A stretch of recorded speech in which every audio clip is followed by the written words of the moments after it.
बदला लेना चाहते हो तो कैप्टन को छुड़ाने तक रुको, फिर तुम जो चाहो कर सकते हो।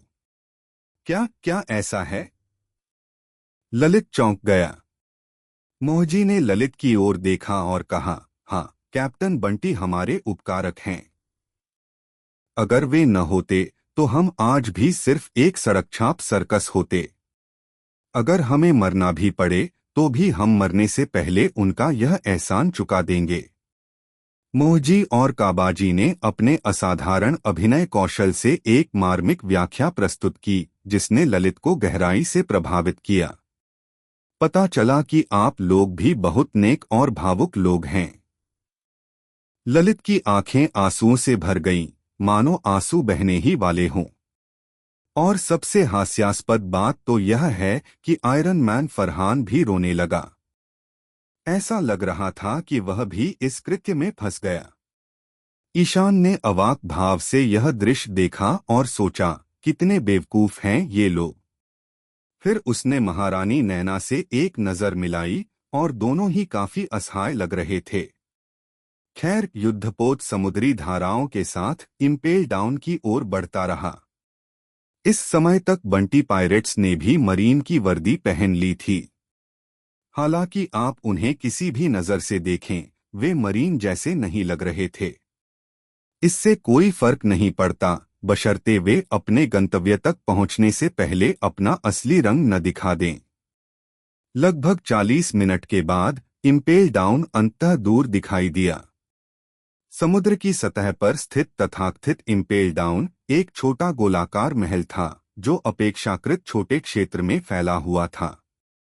हालांकि इंपेल डाउन से परिचित लोग जानते थे कि असली इंपेल डाउन जेल समुद्र में डूबी एक विशाल संरचना थी। समुद्र की सतह से ऊपर निकला यह किला बस उस मीनार का प्रवेश द्वार और ऊपरी हिस्सा था। समुद्र की सतह के नीचे जेल की मीनार के पास अनगिनत विशालकाय समुद्री जीव विचरण करते थे, सभी क्रूर मांसाहारी समुद्री राजा। समुद्र तल से भागने की कोशिश करने वाला कोई भी व्यक्ति इन समुद्री राजाओं के तीखे दांतों तले मर जाता। पूरा प्रवेश द्वार ऊंची दीवारों से घिरा हुआ था। इन दीवारों के पार बड़ी संख्या में नौसैनिक युद्धपोत साल भर लंगर डाले रहते थे। ये जहाज प्रवेश द्वार को घेरे रहते थे और जो कोई भी भागने या घुसपैठ करने की कोशिश करता, उसे इन युद्धपोतों के निर्दयी हमलों का सामना करना पड़ता था। यह कहा जा सकता है कि इंपेल डाउन की सुरक्षा एक अभेद्य किले जैसी थी। इसमें कोई आश्चर्य की बात नहीं है कि पिछले कुछ वर्षों में भागने की कोशिश करने वाले कई समुद्री लुटेरों का भयानक अंत हुआ है। हालांकि जब ईशान ने दूर से युद्धपोतों की संख्या गिनी और पाया कि वे केवल 5 थे, और दूरबीन के माध्यम से उन्होंने देखा कि जहाज पर मरीन सैनिक ड्यूटी पर थे, लेकिन उनके हाव भाव अपेक्षाकृत शांत थे, उनमें सामान्य तनावपूर्ण व्यवहार का अभाव था। थोड़ा सोचने पर ईशान को तुरंत समझ आ गया। इस बार मामला आरव के पकड़े जाने और इंपेल डाउन में कैद होने का नहीं था, उसके जैसे किसी महत्वपूर्ण व्यक्ति को हिरासत में लेने का नहीं था। स्वाभाविक रूप से इंपेल डाउन में उतनी कड़ी सुरक्षा नहीं थी। शायद यह बस एक नियमित निगरानी थी। आखिरकार जेल से भागने की आखिरी घटना 20 साल से भी ज्यादा पहले हुई थी, जब शिकी भागा था। शिकी के भागने के बाद से इंपेल डाउन में 2 दशक से भी ज्यादा समय बीत चुका था और कोई बड़ी घटना नहीं घटी थी। इन सतर्क युद्धपोतों पर तैनात मरीन सैनिकों का शांत व्यवहार तो अपेक्षित ही था। इसके अलावा इस बार यहां तक कि मरीन मुख्यालय ने भी शायद यह अनुमान नहीं लगाया होगा कि ईशान इंपेल डाउन पर हमला करेगा, है ना? यह और भी बेहतर है, स्थिति पर नियंत्रण और भी अधिक मजबूत है। इन विचारों के साथ ईशान ने सबको याद दिलाया, यह शुरू होने वाला है। सब लोग तैयार हो जाओ। उसकी बातें सुनते ही जहाज पर मौजूद सभी लोग तुरंत गंभीर हो गए। रेड हार्ट पायरेट्स और मैड मॉन्क पायरेट्स के सदस्य अपनी मुद्राएं सीधी करके अपनी बंदूकें पकड़कर विशिष्ट मरीन सैनिकों की नकल करने की कोशिश करने लगे। ललित, लक्ष्य और अन्य लोग केबिन में दाखिल हुए। उन्होंने अपनी टोपियां नीचे कर लीं और अपने सिर को भी यथासंभव नीचे कर लिया ताकि उन्हें कम से कम जोखिम हो। जहां तक इस बार के केंद्रीय पात्रों बेंथम और नैना का प्रश्न है, उन्होंने गहरी सांस ली और प्रदर्शन की तैयारी करने लगे। जब ईशान का युद्धपोत समुद्र की सतह पर दिखाई दिया तो इम्पेल डाउन ने उन्हें पहले ही देख लिया था। जैसे ही उनका जहाज नजदीक आया, ईशान के जहाज को फोन किया गया। मैं वाइस एडमिरल मोमोंगा हूं। बेंथम ने वाइस एडमिरल मोमोंगा जैसी ही आवाज में गंभीरता से डैन डैन मुशी को जवाब दिया। मुझे शिचिबुकाई हैनकॉक को एक दौरे पर लाने का आदेश मिला है। मुझे लगता है आपको मरीन मुख्यालय से सूचना मिल गई होगी, है ना? हाँ, वाइस एडमिरल। इम्पेल डाउन के कर्मचारियों ने तुरंत जवाब दिया, हमें सूचना मिल गई है। हम आपके लिए ड्रॉब्रिज खोल देंगे। जैसे ही ईशान का युद्धपोत इम्पेल डाउन के पास पहुंचा, ड्रॉब्रिज को उसी समय नीचे कर दिया गया और युद्धपोत उसके बगल में खड़ा हो गया। चलो चलें। योजना पर टिके रहो, पंक्ति में उतरो। ईशान ने भी अपनी मरीन कैप का किनारा नीचे खींच लिया।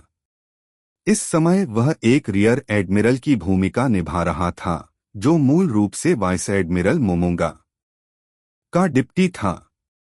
इसलिए वह बेंथम के ठीक पीछे चल रहा था।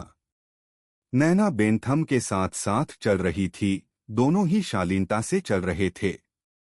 उनके उतरने के बाद मरीन सैनिकों के वेश में अन्य लोग भी उनके पीछे चले गए तथा ईशान और बेंथम के साथ ड्रॉब्रिज पर चलते हुए मुख्य द्वार की ओर बढ़ गए। इम्पेल डाउन के महल के शीर्ष पर एक अनोखा झंडा था, इम्पेल डाउन की जेल सेना का विशेष प्रतीक चिन्ह। उनका स्वागत करने आए जेल प्रहरियों की टोपियों और बाजुओं के किनारों पर उस झंडे के समान प्रतीक चिन्ह थे। इन प्रहरी बलों की पोशाक मरीन की सफेद वर्दी से अलग गहरे भूरे और काले रंग की थी, जो इस जेल की अनूठी प्रकृति का प्रतिनिधित्व करती थी। हम आपका इंतजार कर रहे थे, वाइस एडमिरल मोमोंगा। एक अजीबोगरीब आदमी एक बड़ा सा कांटा लिए उनके सामने आया और बेंथम का अभिवादन करते हुए बोला, मेरे इम्पेल डाउन जेल में आपका स्वागत है। जैसे ही उन्होंने बोलना समाप्त किया, उन्होंने तुरंत अपने आप को सुधारा। मुझे खेद है, मैंने अपनी महत्वाकांक्षा को थोड़ा सा प्रकट कर दिया होगा। मैं अस्थायी रूप से वाइस वार्डन हन्याबल के रूप में सेवा कर रहा हूं। यह सनकी आदमी इम्पेल डाउन जेल का वाइस वार्डन हन्याबल था। उसके पीछे कई जेल प्रहरी खड़े थे, जो चमकती आंखों से समुद्री डाकू साम्राज्ञी नैना को घूर रहे थे। तो क्या ये भावना हैनकॉक है? वह सचमुच खूबसूरत है।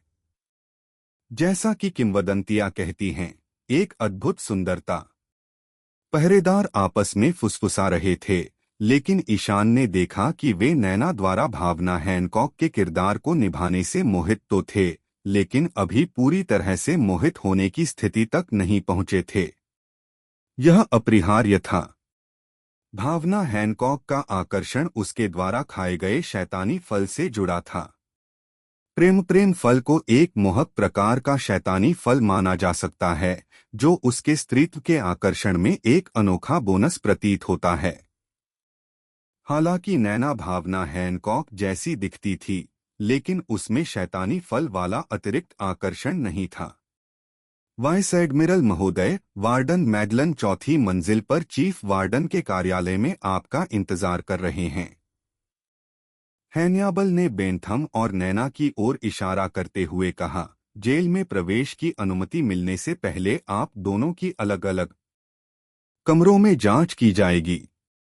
माफी चाहता हूं, लेकिन यह एक प्रोटोकॉल है। इसके अलावा आपके अधीनस्थों और सैनिकों को भी बाहर इंतजार करना होगा। इसका मतलब था कि ईशान और अन्य लोग अंदर नहीं जा सकते थे। हालांकि ईशान ने इस स्थिति का अंदाजा लगा लिया था। अगर सिर्फ बेंथम और नैना को अंदर आने दिया जाता, तो कोई खास फायदा नहीं होता। ज्यादा से ज्यादा वे मैगलन को धोखा दे सकते थे, जयदेव की एक झलक पा सकते थे और फिर वापस आ सकते थे। तभी अचानक ईशान पीछे से बोला, अगर हम अंदर जाने पर अड़े रहे तो क्या होगा? ये शब्द कहते ही लक्ष्य, ललित और ईशान के पीछे खड़े बाकी लोग घबरा गए। उन्हें पता था कि अब कुछ करने का समय आ गया है। ईशान के शब्दों ने हन्याबल को चौंका दिया, लेकिन इस समय उसे अभी तक यह एहसास नहीं हुआ था कि उसके सामने वाले समूह में कुछ गड़बड़ है। कोई चारा नहीं था। जैसे ही वे जेल की ओर बढ़े, उन्हें मरीन मुख्यालय से आदेश मिल ही गए थे। आदेशों में कहा गया था कि वाइस एडमिरल मोमोंगा भावना हैनकॉक को यहां लाएंगे। उनके सामने खड़े वाइस एडमिरल को कोई आपत्ति नहीं थी और भावना हैनकॉक के बारे में तो कई लोगों ने उन्हें पहली बार ही देखा था। वे किसी भी संदिग्ध चीज का आसानी से पता कैसे लगा सकते थे। इसलिए ईशान की बातें सुनकर हन्याबल थोड़ा नाराज हुआ। ईशान की ओर इशारा करते हुए उसने कहा, महामहिम रियर एडमिरल, कृपया अपनी आवाज पर ध्यान दें। यह मरीन मुख्यालय नहीं है, यह इम्पेल डाउन है, मेरा क्षेत्र। ओह, मैंने अनजाने में अपनी महत्वाकांक्षा फिर से प्रकट कर दी। मैं गलत बोल गया। यह वार्डन मैगलन का क्षेत्र है। यहाँ हमारे अपने नियम हैं। भले ही आप मरीन मुख्यालय से हों, आपको यहाँ रहते हुए हमारे नियमों का पालन करना होगा। अगर मैं आपके नियमों का पालन नहीं करना चाहूँ तो क्या होगा? ईशान ने अपना सिर उठाया, उस पर मुस्कुराया, और इससे पहले कि वह जवाब दे पाता, ईशान ने अपना दाहिना हाथ उठाया, उंगलियां चटकाईं और कहा, लक्ष्य। जैसे ही उसने यह बात कही, ईशान के पीछे खड़े ट्राफल्गर लक्ष्य ने तुरंत अपनी उंगली ऊपर की ओर उठाते हुए कहा, कमरा। एक अदृश्य विशेष स्थान तुरंत प्रकट हुआ, जिसने हन्याबाल और वहां उपस्थित जेल प्रहरियों को घेर लिया। अंग काट दो। ट्राफल्गर लक्ष्य ने अपना लंबा, अदम्य कटाना निकाला और उसे तेजी से 3 बार घुमाया। स्विश स्विश स्विश हवा में 3 बार हुए और हन्याबल और जेल के पहरेदारों का एक समूह तुरंत 3 हिस्सों में बंट गया। एक हिस्सा सिर के लिए, दूसरा धड़ के लिए और तीसरा निचले शरीर के लिए। हालांकि चमत्कारिक रूप से वे नहीं मरे। उनके शरीर के 3 कटे हुए हिस्से अभी भी हिल रहे थे, जिनमें उनके सिर भी शामिल थे, जो बोल सकते थे। आह! मेरे शरीर को क्या हो गया? मेरा सिर गिर गया। गिर गया। इस विभत्स दृश्य को देखकर हन्याबल और गार्ड डर के मारे चीखने लगे। फिर भी यह अभी खत्म नहीं हुआ था। ट्राफल्गर लक्ष्य के होठों पर एक व्यंग्यात्मक मुस्कान आ गई। 2 उंगलियों के मुड़ते ही कोनों से तरह तरह की चीजें क्षतविक्षत शवों की ओर उड़ने लगीं। बैरल, आग्नेयास्त्र, मेजें, कुर्सियां, हथकड़ियां वगैरह सब कुछ कटे हुए शवों की ओर उड़ रहा था। एक और भी भयावह दृश्य सामने आया। ये वस्तुएं कटे हुए शरीरों के साथ मिलकर राक्षस बन गईं। एक इंसान के सिर की जगह एक हाथ लगा दिया गया है। शरीर के निचले हिस्से की जगह सिर्फ एक लकड़ी का बैरल है और हाथों की जगह 2 जोड़ी जंजीरें हैं। अजीब बात यह है कि पैर तो वैसे ही थे, लेकिन किसी और के थे और वे उल्टे थे। या फिर 4 या 5 अन्य लोगों की भुजाओं से सुसज्जित एक अन्य शरीर, जिसके सिर के ऊपर एक उखली रखा हुआ है। हन्याबल भी इस दुर्भाग्य से बच नहीं सका। उसके कटे हुए सिर के नीचे लक्ष्य ने 2 लोगों के शरीर जोड़ दिए। उसकी भुजाएं किसी और के 2 जोड़ी पैरों में बदल गईं, जो ऊपर की ओर स्थित थे। जहां तक उसके मूल पैरों की बात है, वे किसी और की 6 अतिरिक्त भुजाओं में बदल गए, जो एक विशाल मकड़ी जैसी लग रही थीं। इस भयावह और डरावने दृश्य ने पहरेदारों के समूह को लगभग नर्वस ब्रेकडाउन की स्थिति में पहुंचा दिया। पूरा दृश्य अफरातफरी में डूब गया। हर कोई अपने शरीर को नियंत्रित करने की कोशिश कर रहा था। हालांकि अब उनके शरीर एक दूसरे के ऊपर रखे हुए थे, जिससे उन्हें सही ढंग से नियंत्रित करना असंभव हो गया था। खुद को नियंत्रित करने की कोशिश में कई लोग एक दूसरे से टकरा गए। ईशान विस्मय से देख रहा था, उसके पसीने की बूंदें बन रही थीं। हालांकि उसे लक्ष्य के सर्जिकल डेविल फ्रूट के बारे में पता था, फिर भी इस नज़ारे को अपनी आंखों से देखना उसके लिए आश्चर्यजनक था। नैना और भी अधिक भयभीत होकर ईशान के पीछे दुबक गई, क्योंकि वह इस अवास्तविक दृश्य को देख रही थी। क्या ये लोग ऐसे ही मरेंगे? नैना ने ईशान से फुसफुसाते हुए कहा। ईशान ने ट्राफल्गर लक्ष्य की तरफ देखा और धीरे से कहा, शायद, शायद नहीं। यह लक्ष्य के मूड पर निर्भर करता है। अपनी नासमझी के बावजूद हन्याबल को भी अब एहसास हो गया था कि कुछ गड़बड़ है। ये लोग मरीन तो नहीं हो सकते। घुसपैठिए। वे घुसपैठिए हैं। अलार्म बजाओ। हन्याबल चिल्लाया। लेकिन समस्या ये थी कि सभी पहरेदार लक्ष्य की क्षमताओं के शिकार हो चुके थे। अब कौन अलार्म बजाए? ऊपर कोने में लगे निगरानी तंत्र पर नजर डालते हुए ईशान को स्थिति समझ आ गई। निगरानी कक्ष में मौजूद पहरेदारों को शायद पहले ही पता चल गया था कि क्या हो रहा है, और अलार्म बजाना तो बस समय की बात थी। फिलहाल ईशान और बाकी लोग प्रवेश द्वार पर बने सुरक्षा जांच कक्ष में थे। जेल में प्रवेश करने के लिए उन्हें अभी भी लोहे की सलाखों वाले एक बड़े गेट से होकर गुजरना था। हालांकि जांच करने पर उन्हें पता चला कि गेट का कंट्रोल स्विच सुरक्षा जांच कक्ष में नहीं था। वो एक तीखी चेतावनी गूंजी। ऐसा लग रहा था कि यहाँ की स्थिति का पता चल गया है और अब लोहे का गेट खोलना शायद नामुमकिन था। ऐसा प्रतीत हुआ कि उन्हें दरवाजा तोड़ने के लिए बल प्रयोग करना पड़ेगा। तभी जोरो अपनी तलवारें म्यान से निकालते हुए आगे बढ़ा। मुझे इसे संभालने दो। 3 तलवारें निकालने के बाद जोरो ने उनमें से एक को अपने मुंह में डाल लिया। यह सैंडाई कितेत्सु थी, वही तलवार जो ईशान के साथ उसकी लड़ाई में बची थी। जोरो के दोनों हाथों में 2-2 दुर्जेय तलवारें थीं। काली शुसुई, जो उसने थ्रिलर बार्क में तलवारबाज रयुमा को हराकर हासिल की थी, और आखिरी राजकुमारी विवी का तोहफा थी। लोहे के दरवाजे के सामने जोरो ने दोनों तलवारें पकड़ लीं। मांसपेशियां उभरी हुई थीं और नसें उभरी हुई थीं। ताकत जुटाकर उसने उन्हें विस्फोटक तरीके से छोड़ दिया। संतोरियो 3 तलवार शैली तेंदुआ कोटोर। जोरो ने जैसे ही अपनी तलवारें घुमाईं, उसका पूरा शरीर जोर से आगे की ओर झुक गया, मानो कोई शिकारी चीता हो। तीनों तलवारें तेजी से घूमकर बाहर निकल आईं। धमाका। जोरो की तलवारें अपार शक्ति से भरी हुई लोहे के गेट पर लगीं और उसके टुकड़े टुकड़े हो गए। लोहे की छड़ों के टुकड़े, जो बाजुओं जितने मोटे थे, चारों तरफ बिखर गए।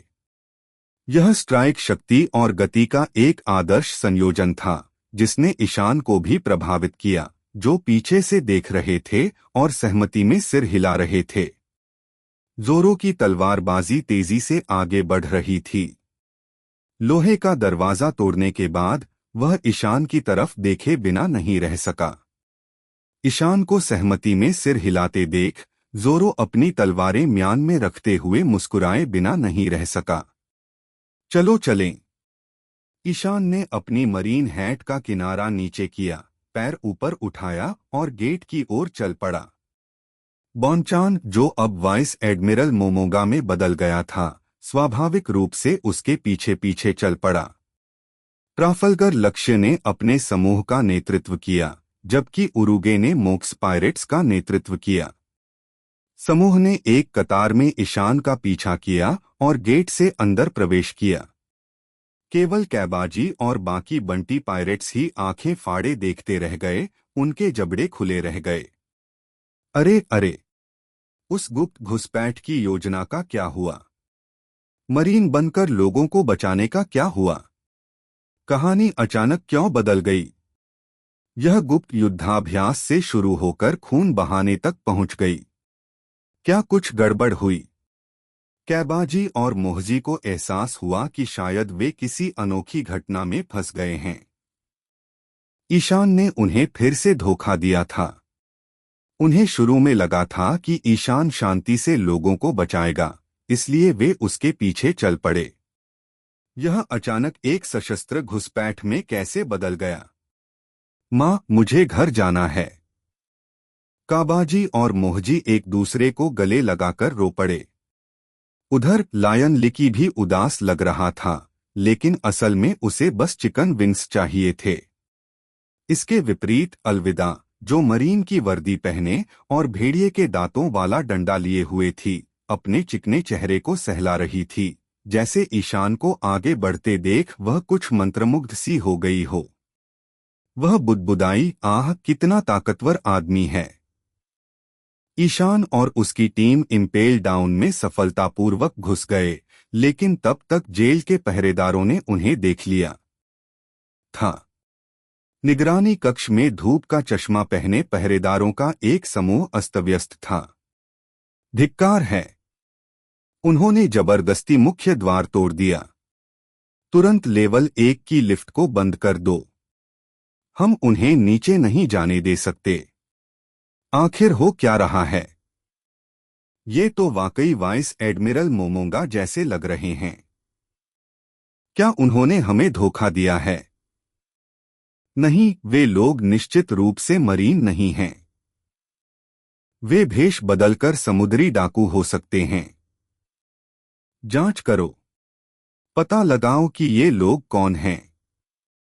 क्या मरीन मुख्यालय से कोई संपर्क हुआ है?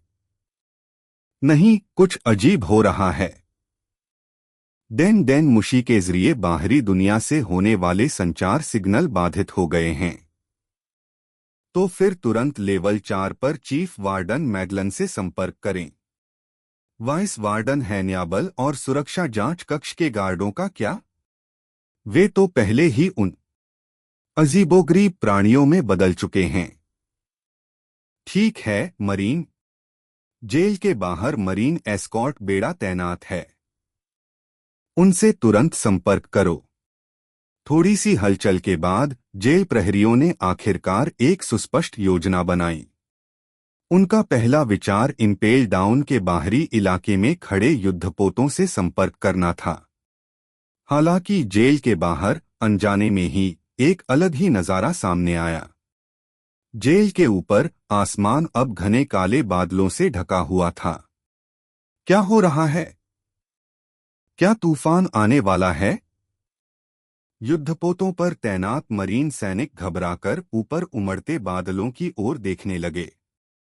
ईशान द्वारा लाए गए युद्धपोत पर एनेल मस्तूल के ऊपर खड़ा था। उसकी बाहें फैली हुई थीं। वह अपने सुनहरे डंडे को पकड़े हुए था और एक उन्मत्त हंसी के साथ वह बादलों से भरे आकाश को देख रहा था। कम ममरगन! धमाक धमाक! जैसे ही एनेल की आवाज गूंजी, काले बादलों से बिजली की अनगिनत चमकें निकलीं और इम्पेल डाउन के आसपास के युद्धपोतों पर गिरीं। ईशान के आदेशों का पालन करते हुए एनेल जहाज पर ही रुक गया और ईशान तथा अन्य लोगों द्वारा कार्रवाई किए जाने की प्रतीक्षा करने लगा तथा निर्देशानुसार बाहर तूफान बुलाया। इम्पेल डाउन की ओर बढ़ रहे एस्कॉर्ट बेड़े पर भारी संख्या में बिजली गिरी और तबाही मचा दी। बिजली की कड़क के बीच ये सैन्य जहाज लगातार टूट रहे थे। भले ही उनके पतवार मजबूत थे, लेकिन वे इतने शक्तिशाली हमले का सामना नहीं कर पा रहे थे। जल्द ही कुछ जहाज गंभीर क्षति के कारण धीरे धीरे डूबने लगे।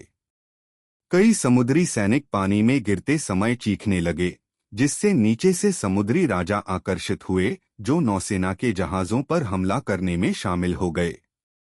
इस तूफान के प्रभाव के कारण इम्पेल डाउन द्वारा बाहरी दुनिया से संपर्क करने के लिए इस्तेमाल किया जाने वाला डेन डेन मुशी सिग्नल भी बाधित हो गया। तूफान के गुजर जाने के बाद ही संचार बहाल हो सका। ईशान ने अपनी पूरी योजना बहुत पहले ही बना ली थी और इन बाहरी युद्धपोतों को अपनी वापसी में बाधा डालने की इजाजत नहीं दे सकता था। सौभाग्य से ईशान की जनशक्ति बढ़ गई थी और ज्यादा से ज्यादा लोग उपयोगी साबित हो रहे थे। उसे अब हर काम खुद नहीं करना पड़ता था। जेल के अंदर अब बड़ी संख्या में गार्ड सक्रिय हो गए थे। यहां तक कि अपनी कोठरियों में बंद प्रथम श्रेणी के कैदी भी हथियारबंद पहरेदारों के एक समूह को अपनी कोठरियों के पास से गुजरते देख सकते थे। पहरेदारों के चेहरे तनाव से भरे हुए थे। क्या हो रहा है? कैदियों ने सलाखों को पकड़ लिया और उत्सुकता से अपनी गर्दनें उठाकर उस दिशा में देखने लगे जिस ओर गार्ड जा रहे थे। उन्होंने अनुमान लगाया, क्या कोई भाग गया? हालांकि इसी समय जिस दिशा से गार्ड गए थे वहां से एक जोरदार विस्फोट हुआ और कैदियों ने देखा कि विस्फोट से कई जेल वार्डन पीछे हट गए। वाह वाह वाह! कैदी तुरंत उत्साहित हो गए। ऐसा लग रहा था कि यह भागने की कोशिश नहीं थी, बल्कि कोई दूसरों को बचाने के लिए जबरदस्ती अंदर घुस रहा था। सीलबंद लिफ्ट ने ईशान और उसके साथियों को कोई बाधा नहीं पहुंचाई। उन्होंने सीधे लिफ्ट को नष्ट कर दिया और जेल के पहले तल पर छलांग लगा दी। हालांकि उनका इंतजार कर रही थी पहरेदारों की एक विशाल सेना। ईशान और उसके साथियों को विस्फोट की धूल से बाहर निकलते देख पहरेदारों ने तुरंत आदेश दिया और ईशान और उसके साथियों पर गोलियां बरसने लगीं। अनगिनत गोलियां और रॉकेट लॉन्चर उनकी ओर दौड़ पड़े। हालांकि इन हमलों का सामना करते हुए ईशान ने पहले ही अपनी तलवार से उन्हें विफल कर दिया था। वाइंड वॉल टीएन मुझे यासुओ के किसी कौशल का उपयोग किए हुए काफी समय हो गया है। XD उसके हाथ की एक सहज लहर के साथ हवा की एक बहुत बड़ी दीवार तुरंत उसके ब्लेड के साथ बाहर निकल गई, जिसने सभी के सामने अवरोध पैदा कर दिया। हवा की इस दीवार से टकराने पर सभी आने वाली गोलियां और गोले तुरंत अपनी ताकत खो बैठे और नीचे गिर गए। हमलों की इस लहर को पीछे हटाने के बाद ईशान के दल ने भी नीचे उतरकर अपनी अपनी जगह ले ली। ईशान की आज्ञा के बिना ही वे सभी अपने सामने खड़े पहरेदारों की ओर दौड़ पड़े। जो लोग मेरा रास्ता रोकेंगे वे मर जाएंगे। अग्रणी के रूप में उरूज ने अपना विशाल स्तंभ घुमाया और आगे बढ़ा। जिस भी वार्डन को उसने अपने हथियार से छुआ वह चीख पड़ा, क्योंकि वे हिंसक रूप से उड़ गए। उसके पीछे मालानुमा चाकुओं से लैस गिरे हुए भिक्षु समुद्री डाकुओं का एक समूह भी उसका पीछा कर रहा था। गोमू गोमुनो गैटलिंग ललित भी लड़ाई में शामिल हो गया। उसने अपनी मुट्ठियों को तूफान की तरह तेजी से घुमाया और दुश्मनों के एक बड़े समूह पर तुरंत प्रहार किया। संजय मुंह से सिगरेट लटकाए अपने सामने आ रहे दुश्मनों को व्यवस्थित रूप से लात मारकर भगा रहा था। शुरुआत में नैना को बचाने के इरादे से समस्या नैना की चालाकी थी। वह ईशान के पीछे इतनी कसकर चिपकी हुई थी कि किसी का भी उस तक पहुंचना नामुमकिन था। नैना पूरी तरह सुरक्षित थी और संजय को पहरेदारों पर ताबड़तोड़ हमले करने में ही सुकून मिला। हार्ट पायरेट्स के ध्रुवीय भालू बेपो ने भी अद्भुत पराक्रम का प्रदर्शन किया। अपने आकार के विपरीत उसने अपनी फुर्ती का परिचय दिया और दुश्मनों के बीच तेजी से आगे बढ़ता रहा। उसकी हर किक से दुश्मन उछलकर दूर जा गिरता। इस समूह के आगे बढ़ने के साथ ही ईशान ने स्वाभाविक रूप से बढ़त बना ली और आसानी से आगे बढ़ते गए। ये शैतानी फल के उपयोग करता है। जल्दी करो, सीस्टोन के तोप के गोले इस्तेमाल करो। अपने दुश्मनों की असाधारण शक्ति का एहसास होते ही पहरेदारों के पसीने छूट गए। उन्होंने जल्दी से मोर्टार लॉन्चर लेकर एक दस्ता इकट्ठा किया और ईशान और उसके साथियों पर सीस्टोन तोप के गोले दाग दिए। ये सीस्टोन के गोले विस्फोटक नहीं थे, बल्कि प्रक्षेपित होते ही ये विशाल सीस्टोन जालों में बदल गए। इम्पेल डाउन का यह विशेष हथियार विशेष रूप से डेविल फ्रूट के उपयोगकर्ताओं का मुकाबला करने के लिए डिजाइन किया गया था। धमाका, धमाका, धमाका। तोप के गोले दागे गए, हवा में जाल में तब्दील होकर ईशान और उसके दल की ओर गिरे। हालांकि इस समय आयरन मैन फरहान ने भी कार्रवाई की। पवन तोप। अपने दोनों हाथ जोड़कर उसने आने वाले जालों की ओर हवा का एक तेज झोंका छोड़ा। इस धमाके की सीमा काफी ज्यादा थी, जिससे सीस्टोन के सभी जाल उड़ गए। इससे न सिर्फ वे उड़ गए, बल्कि तोप के गोले दागने वाले पहरेदार भी हवा के झोंके से बिखर गए। एक अजेय शक्ति। ईशान और उसके दल के आक्रमण का वर्णन करने का यही एकमात्र तरीका है। ईशान और उसके दल का रास्ता एक लंबा गलियारा था, जिसके दोनों ओर कैदियों से भरी जेल की कोठरियां कतारों में खड़ी थीं। कैदी ईशान की लड़ाई का तमाशा देखकर आश्चर्य से देखते ही रह गए। जब तक ईशान कोठरियों तक पहुंचा, कैदियों की मूर्छा टूट गई। आश्चर्य के बीच बचने की उम्मीद ने उन्हें पूछने पर मजबूर कर दिया, अरे क्या तुम मरीन हो या कुछ और? क्या तुम हमें यहां से निकाल सकते हो?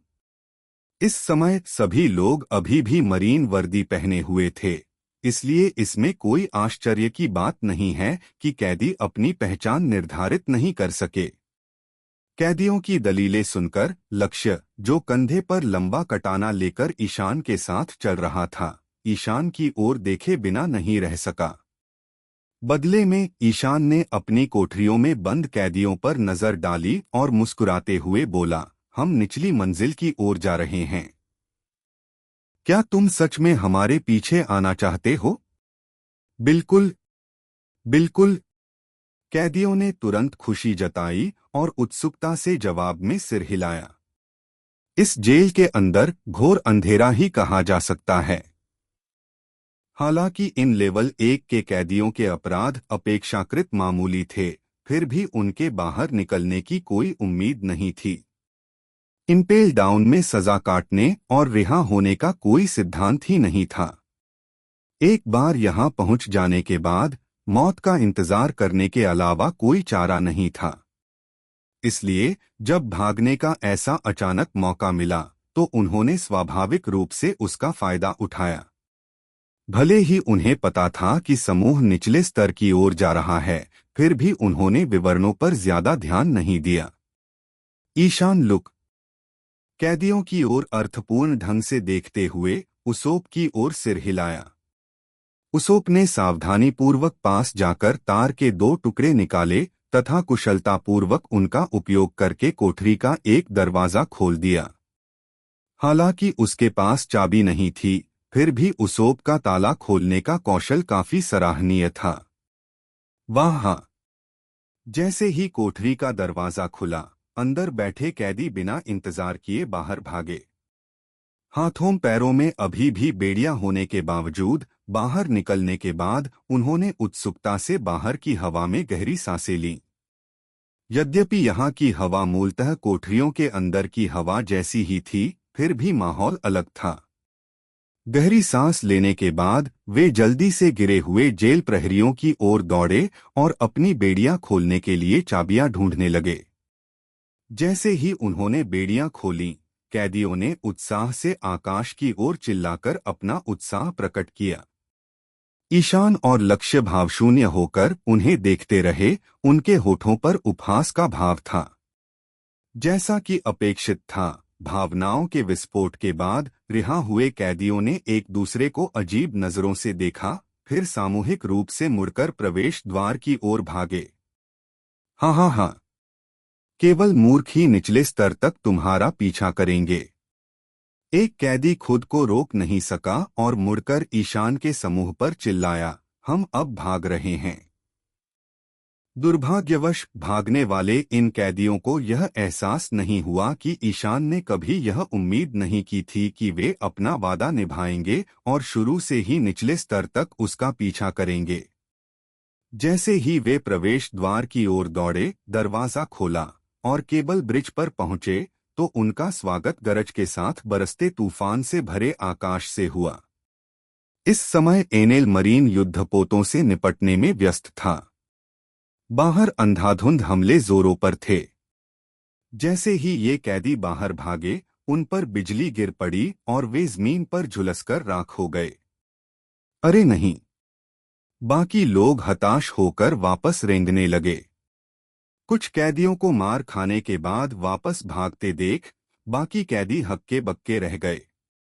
शुरू में तो उन्होंने सोचा था कि ईशान के उन्हें आजाद करने का इंतजार करेंगे और उनके पीछे चलेंगे, लेकिन अचानक उन्हें एहसास हुआ कि शायद चीजें उतनी आसान नहीं होंगी जितनी उन्होंने सोची थीं। अब और नहीं भाग रहे। ईशान ने कैदियों की ओर देखा जो उपहासपूर्ण भाव से वापस लौट आए। हाँ, माफ करना, हम गलत थे। कैदियों ने तुरंत दया की भीख मांगी। महाशय, यह फैसला लेने में चूक थी। हमें माफ कर दीजिए। हम आपके साथ निचली मंजिलों तक जाएंगे। इस समय ये सभी कैदी ईशान के आगे झुक रहे थे और उसकी चापलूसी कर रहे थे। हर कोई बेशर्मी से मोटी चमड़ी वाला व्यवहार दिखा रहा था। हालांकि ईशान जरा भी नाराज नहीं था, क्योंकि असल में उसने इन कैदियों को इस्तेमाल करने के इरादे से ही रिहा किया था। इंपेल डाउन में हंगामा मचाने का संकल्प लेकर ईशान ने उस अराजकता का स्वागत किया।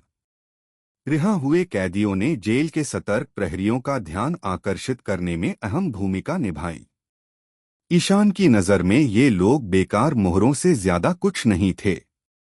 इंपेल डाउन के कैदियों में कुछ ऐसे भी हो सकते हैं जिन पर गलत आरोप लगाए गए हों, लेकिन ज्यादातर तो सचमुच दुष्ट अपराधी थे।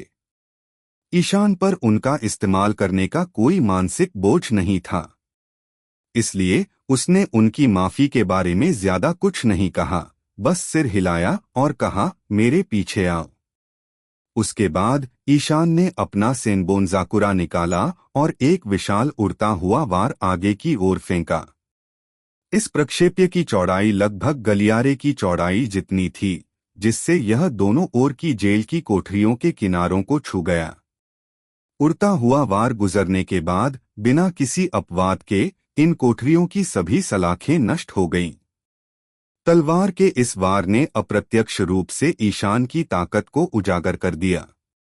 जब बाकी कैदी अपनी कोठरियों से बाहर निकले तो वे अभी भी कुछ अविश्वास से भरे हुए थे और ईशान को घूर रहे थे। फिर भी ईशान ने उन पर ध्यान नहीं दिया और समूह को आगे बढ़ाता रहा। उनके गुजर जाने के बाद रिहा हुए कैदियों ने एक दूसरे को देखा और फिर जल्दी से ईशान और बाकी कैदियों के पास पहुंच गए।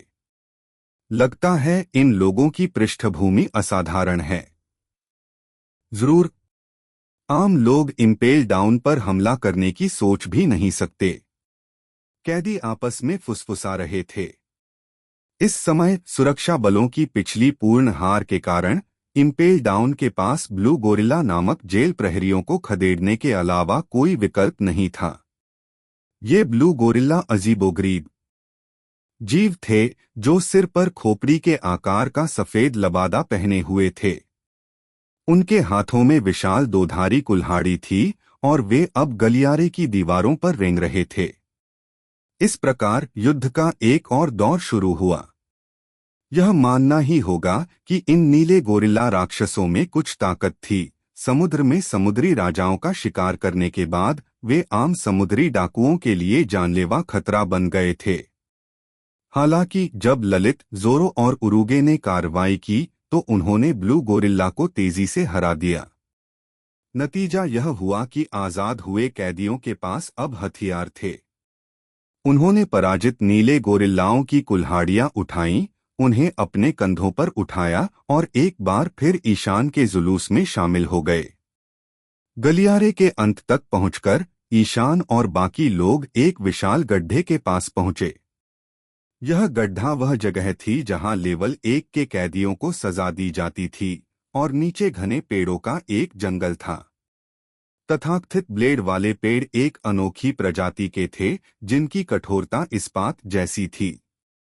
इनके पत्ते ब्लेड जैसे तीखे होते थे, जिन्हें तोड़ना मुश्किल होता था। जब स्तर 1 के कैदियों को सजा दी जाती थी, तो जेल के पहरेदार उन्हें इस तलवार के पेड़ों के जंगल में फेंक देते थे। घने पत्तों के कारण कैदियों के पास छिपने की कोई जगह नहीं बचती थी, जिससे उन्हें लगातार चलते रहना पड़ता था। हालांकि हर कदम पर ये नुकीले पत्ते कैदियों को काटते हुए खून से लथपथ हो जाते थे। इस खून का ज्यादातर हिस्सा तलवार के पेड़ के पत्तों पर रह गया, जिससे दूर से देखने पर एक लाल रंग का दृश्य दिखाई देता था। इसी से लेवल 1 क्रिम्सन हेल नाम की उत्पत्ति हुई। जैसे ही ईशान नीचे देखने के लिए झुका, उसे तलवार के पेड़ों के जंगल में अभी भी कई कैदी सजा भुगतते हुए दिखाई दिए। ये लोग पेड़ों के बीच लड़खड़ाते हुए चल रहे थे, मानो उनकी मौत निकट आ रही हो। ईशान सिर हिलाते हुए अपने सामने के दृश्य पर कोई भी निर्णय देने में असमर्थ था। वह सोच रहा था कि क्या ऐसी सजा अत्यधिक क्रूर थी या इन अपराधियों के लिए यह एक उचित सजा थी। फिर भी तलवार वृक्ष का जंगल ईशान के मार्ग में एक दुर्जेय बाधा बन गया। हम क्या करें? हम आगे कैसे बढ़े? देखते हैं, इंतजार करते हैं। अगर वे नीचे नहीं उतर सकते, तो उनके पास पीछे हटने के अलावा कोई चारा नहीं होगा। पीछे की ओर बैठे कैदियों के बीच धीमी आवाज में बातचीत हुई। कुछ तो इस तमाशे को देखने का आनंद भी उठा रहे थे। इन टिप्पणियों से ईशान के चेहरे पर एक व्यंग्यात्मक मुस्कान उभर आई। ऐसा लग रहा था कि इन लोगों को झकझोरने के लिए अधिकार का दृढ़ प्रदर्शन जरूरी हो सकता है। अगले ही पल ईशान ने अपने शरीर पर जो मरीन वर्दी पहनी थी, उसकी दाहिनी आस्तीन अचानक राख में बदल गई।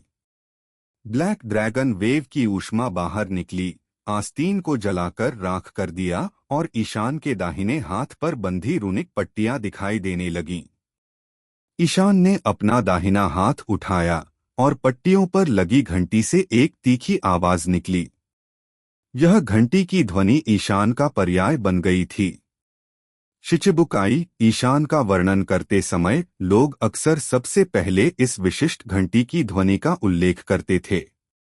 इसलिए जब ईशान की कलाई से घंटी की आवाज अचानक बजी, तो कुछ कैदी जो लंबे समय से जेल में नहीं थे, अपनी आंखें चौड़ी कर लीं और अविश्वास से ईशान को देखने लगे। हालांकि कई लोगों ने वास्तव में ईशान को पहले नहीं देखा था, लेकिन इस घंटी की ध्वनि ने उन्हें ब्लैक ड्रैगन ईशान से जुड़ी किंवदंती की याद दिला दी। नहीं, ऐसा नहीं हो सकता। आगे वाला नेता, मरीन रियर एडमिरल की पोशाक पहने हुए, क्या सच में ऐसा हो सकता है? क्या ऐसा हो सकता है? इससे पहले कि वे उस नाम का उच्चारण कर पाते, ईशान ने अपनी कलाई पर बंधी रूनिक पट्टियां खोल दी। गर्मी की एक तेज लहर ने तुरंत आसपास मौजूद सभी लोगों को अपनी चपेट में ले लिया, जिससे वे पीछे हटने को मजबूर हो गए। ईशान की कलाई पर बने ड्रैगन टैटू और काली लपटें बेतहाशा अपनी गर्मी छोड़ रही थीं, जिससे अप्रत्यक्ष रूप से ईशान की पहचान पुख्ता हो रही थी। ईशान द्वारा बचाए गए कैदी उसे बुरी तरह डरे हुए देख रहे थे, और आखिरकार उन्हें समझ आ गया कि इस जेल ब्रेक के पीछे कौन था। दर्शकों की स्तब्ध निगाहों के बीच ईशान ने ब्लैक ड्रैगन वेव छोड़ी। ईशान की नैन क्षमताओं में निपुणता के महागुरु स्तर तक पहुंचने के बाद ब्लैक ड्रैगन वेव की शक्ति बढ़ गई। वर्तमान ब्लैक ड्रैगन वेव बड़ी और अधिक विकराल थी, एक असली विशालकाय ड्रैगन जैसी। दहाड़ते हुए वह हवा में ऊपर उठी। ईशान द्वारा नियंत्रित वह कुंडलित और घूमती हुई तलवार वृक्ष वन के ऊपर पहुंची। उसके साथ काली राक्षसी लपटें भी उठ रही थीं। जैसे ही काली ड्रैगन लहर गुजरी, नीचे तलवार के पेड़ों का जंगल भीषण गर्मी से जलकर राख हो गया। अंदर सजा काट रहे कैदी राख में बदल गए। मात्र 7-8 सेकंड में जब तक ईशान ने काले ड्रैगन को याद किया और अवशोषण प्रक्रिया से गुजरा, नीचे तलवार के पेड़ों का जंगल जिसे जेल के कैदी क्रिम्सन हेल